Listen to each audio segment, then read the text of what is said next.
یہ سوال ہے جی، مرزائیوں کے ساتھ کاروبار کر رہے ہیں، آیا اس کی اجازت ہے یا نہیں ہے؟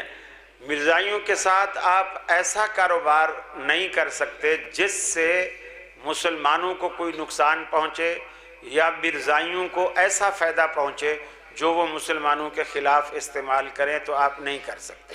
اور اگر ایسا کوئی شبہ نہیں ہے، ایسی کوئی بات نہیں ہے، اس کام میں مسلمانوں کا کوئی نقصان بھی نہیں ہے، مثال کے طور پر کوئی مرزائی ہے، اس کی مرچ کی کوئی منڈی ہے اور آپ نے وہاں سے مرچیں خریدی ہیں اور آپ پورے شہر میں بیچ رہے، کوئی حرج نہیں ہے۔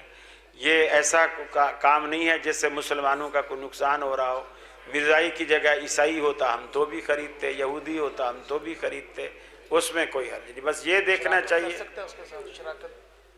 کھانے پینے میں کاروبار میں شراکت ہو سکتی ہے مرزائی کے ساتھ۔